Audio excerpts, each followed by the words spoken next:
Hello दोस्तों, मैं संदीप मिश्रा आप सभी का स्वागत करता हूं आपके यूट्यूब चैनल एसएम क्लासेस में। दोस्तों, आज के इस वीडियो में हम इलेक्ट्रोकेमिस्ट्री यानी कि वैद्युत रसायन के अंतर्गत बात करेंगे वैद्युत रासायनिक सेल अभिक्रिया की गिब्स ऊर्जा, यानी कि इंग्लिश में कह सकते हैं electrochemical cell and Gibbs energy of reaction. तो दोस्तों, आइए सबसे पहले हम बात करते हैं गिब्स ऊर्जा की। जब तक आप गिब्स ऊर्जा नहीं समझेंगे तब तक आपको वैद्युत रासायनिक सेल अभिक्रिया की गिब्स ऊर्जा समझ में नहीं आएगी। तो गिब्स ऊर्जा समझने के लिए यहाँ पर हमने एक निकाय लिया है, यानी कि एक सिस्टम लिया है जिसमें कि मैंने एक बैटरी यूज़ की है। और हम सभी जानते हैं कि बैटरी में एक पॉजिटिव पोल होता है और एक निगेटिव पोल होता है।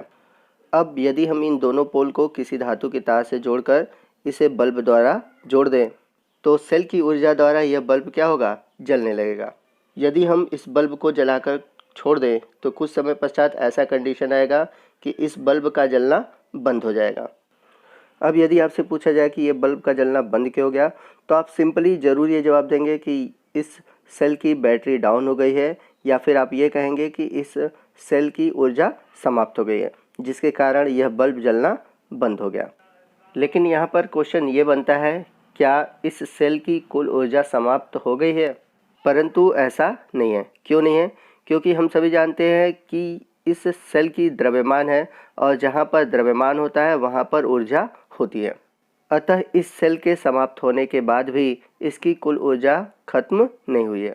जैसा कि हम सभी जानते हैं कि कोई भी निकाय या किसी भी निकाय की जो ऊर्जा होती है कार्य करने पर 100% समाप्त नहीं होती, बल्कि वह निकाय अपने कुछ ऊर्जा से ही उस कार्य को करता है। और कोई भी निकाय किसी भी कार्य को करने के लिए अपनी जितनी अधिकतम ऊर्जा को खर्च करता है उसी को हम बोलते हैं गिब्स ऊर्जा। तो आइए इसे मैं परिभाषा के रूप में लिख देता हूँ ताकि आप इसे नोट कर सकें। तो गिब्स ऊर्जा की परिभाषा क्या होगी? किसी सेल यानी कि निकाय की वह अधिकतम ऊर्जा जिसका उपयोगी कार्य करने में खर्च किया जाता है, उस सेल की गिब्स ऊर्जा या गिब्स मुक्त ऊर्जा कहलाती है। मैं फिर से रिपीट कर दे रहा हूँ, किसी सेल या निकाय की वह अधिकतम ऊर्जा जिसका उपयोग कार्य करने में खर्च किया जाता है वही कहलाता है गिब्स ऊर्जा, और इसे हम कैपिटल जी से प्रदर्शित करते हैं। तो याद रखिएगा, गिब्स ऊर्जा को हम कैसे प्रदर्शित करते हैं? कैपिटल जी से प्रदर्शित करते हैं। और यदि आपको गिब्स ऊर्जा के बारे में अधिक जानकारी चाहिए तो आप क्लास 11th में थर्मोकेमिस्ट्री से जुड़ा हुआ टॉपिक देख लीजिए, उसमें आपको गिब्स ऊर्जा मिलेगा। आई होप यहाँ पर आपको समझ में आ गया होगा कि गिब्स ऊर्जा क्या होती है।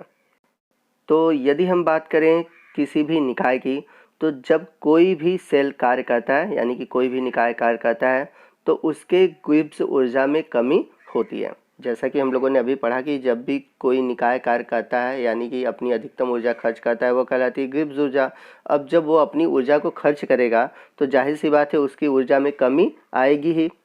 अब यहाँ पर क्वेश्चन आता है कि उसकी गिब्स ऊर्जा में कितनी कमी होगी, तो जाहिर सी बात है वो जितना कार्य करेगा उतना ही कमी आएगी, यानी कि गिब्स ऊर्जा में यह कमी सेल द्वारा किए गए कार्य के बराबर होता है।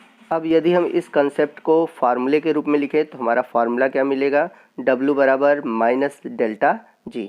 यहाँ पर W क्या है आइए जानते हैं। तो W है सेल द्वारा किया गया कार्य, डेल्टा जी क्या है? गिब्स ऊर्जा परिवर्तन। और यहाँ पर आप देख रहे हैं कि डेल्टा जी के सामने ऋणात्मक चिन्ह है, तो ऋण चिन्ह प्रदर्शित करता है गिब्स ऊर्जा में कमी को। अब इस समीकरण को हम समीकरण 1 मान लेते हैं क्योंकि इस समीकरण का उपयोग हमें आगे करना है। तो इसके अलावा आपने फिजिक्स में एक फार्मूला पढ़ा होगा, W बराबर होता है Q इंटू डेल्टा V। तो यहाँ पर जो W है वो कार्य है, Q क्या है? आवेश है, और V क्या है? वोल्टेज है। अब यदि इस फार्मूले का उपयोग हम किसी सेल के लिए करें तो क्या होगा? तो सेल के लिए होगा आपका W बराबर Q इंटू EMF, या फिर हम बोलते हैं इसे ई सेल। तो जैसा कि पिछले वीडियो में मैंने आपको बता रखा है कि EMF को हम ई सेल से भी प्रदर्शित करते हैं। अब इस समीकरण को मैंने कैसे लिखा मैं आपको यहाँ पर थोड़ा सा समझा देता हूँ। तो यहाँ पर W क्या है? सेल द्वारा किया गया कार्य है। Q क्या है? सेल में प्रवाहित आवेश है। और EMF क्या है? बैटरी का है वोल्टेज। जैसा कि मैंने आपको बता रखा है कि EMF क्या कहलाता है? बैटरी में जो वोल्टेज होती है उसी को हम EMF कहते हैं। अब यहाँ से हमें W का मान पता चल गया, तो हम W के मान को समीकरण 1 में रखेंगे। हमारा समीकरण 1 क्या था? समीकरण 1 था W बराबर माइनस डेल्टा जी। अब यदि हम W का मान रखेंगे तो हमारा कुछ फार्मूला इस तरह आ जाएगा। तो हमारा फार्मूला हो जाएगा Q इंटू ई सेल, या फिर हम कह सकते हैं EMF equal to minus delta G. अब इस समीकरण को थोड़ा सा हम रीअरेंज कर लेते हैं। डेल्टा जी के मान को इस साइड लाते हैं और Q इंटू ई सेल को हम इस साइड लाते हैं। तो हमारा इक्वेशन कुछ इस तरह आएगा, delta G equal to minus Q into E cell. अब इस समीकरण को हम क्या मानेंगे, समीकरण 2 मानेंगे। अब इस सेल में डेल्टा जी क्या है, तो इस सेल में डेल्टा जी है अधिकतम खर्च की गई ऊर्जा, Q क्या है सेल में प्रभावित आवेश, और ई सेल क्या है बैटरी का वोल्टेज। जैसा कि हम सभी जानते हैं कि जो सेल में प्रवाहित आवेश Q है इसको हम लिख सकते हैं NF। अब NF क्या होता है और ये कैसे आएगा मैं आपको समझा देता हूँ। तो आइए एक समीकरण के द्वारा इसे समझते हैं। तो आप ये समीकरण आपने डेनियल सेल में देख रखा है। तो यहाँ पर होता क्या है कि ये जो जिंक है ये 2 इलेक्ट्रॉन का स्थानांतरण करता है, यानी कि जिंक इलेक्ट्रॉन का त्याग करता है और 2 इलेक्ट्रॉन कॉपर को दे देता है। अब इससे होता क्या है, अब इससे क्या होता है कि जो जिंक होता है वो जिंक आयन में बदल जाता है क्योंकि ये इलेक्ट्रॉन का त्याग कर रहा है, और जो कॉपर आयन है वो कॉपर में बदल जाता है क्योंकि कॉपर यहाँ पर इलेक्ट्रॉन लिए हुए हैं। तो इस प्रकार से आपने रिएक्शन देखा, यहाँ पर 2 मोल इलेक्ट्रॉन का स्थानांतरण हो रहा है। क्योंकि हम लोगों ने मोल कंसेप्ट में पढ़ा था कि हम किसी भी अभिक्रिया में किसी भी परमाणु या अणु की बात नहीं करते। जैसा कि यदि यहाँ पर जिंक के एक परमाणु है तो यहाँ पर जिंक के एक परमाणु की बात नहीं हो रही है, यहाँ पर जिंक के 1 मोल की बात हो रही है। ठीक वैसे ही यहाँ पर हम 2 इलेक्ट्रॉन की बात नहीं कर रहे हैं, 2 मोल इलेक्ट्रॉन की बात कर रहे हैं। तो इस प्रकार हम कह सकते हैं कि यहाँ पर जिंक से कॉपर में 2 मोल इलेक्ट्रॉन का स्थानांतरण हो रहा है। तो यदि हम 2 इलेक्ट्रॉन के आवेश को लिखें तो हम क्या लिखेंगे, आवेश बराबर 2 गुणे 1 मोल इलेक्ट्रॉन पर आवेश। 1 मोल इलेक्ट्रॉन पर जो आवेश होता है उसी को हम प्रदर्शित करते हैं F से, जिसे हम कहते हैं फैराडे नियतांक। तो यदि हम 2 इलेक्ट्रॉन के आवेश की बात करेंगे तो क्या लिखेंगे, 2 गुणे F। तो यदि n मोल इलेक्ट्रॉन का स्थानांतरण हो रहा है तो हम क्या लिखेंगे, n गुणे F। तो यदि हम बात करेंगे सेल में प्रवाहित आवेश Q के वैल्यू की, तो Q बराबर हो जाएगा सेल अभिक्रिया में प्रवाहित इलेक्ट्रॉन की संख्या गुणे 1 मोल इलेक्ट्रॉन पर आवेश। इसलिए सेल में प्रवाहित आवेश Q का मान होगा n इंटू F।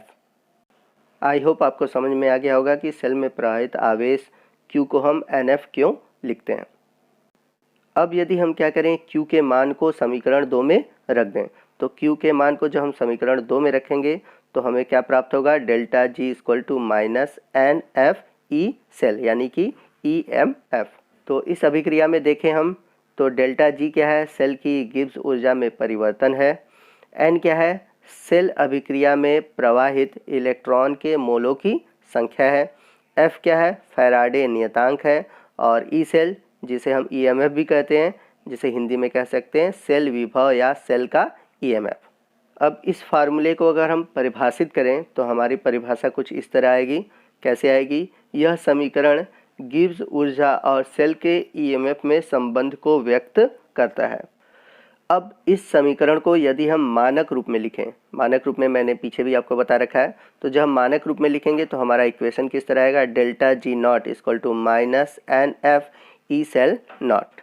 आइए देखते हैं कि इस सेल में सभी दिए गए फार्मूले क्या है। तो यहाँ पर डेल्टा जी नॉट है सेल की मानक गिब्स ऊर्जा में परिवर्तन, यहाँ पे नॉट का सिंबल नहीं दिया है, आप ऊपर बिंदु की तरह लगा लीजिएगा, ठीक है। N क्या है, सेल अभिक्रिया में प्रवाहित इलेक्ट्रॉनों के मोलों की संख्या है।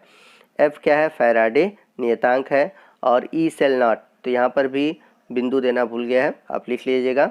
ई सेल नॉट क्या है, मानक सेल विभव या सेल का मानक EMF। बस यहाँ पर जब भी नॉट लग जाता है तो याद रखिएगा हम वहाँ पर मानक ले लेते हैं, यानी कि मानक रूप में प्रदर्शित करते हैं।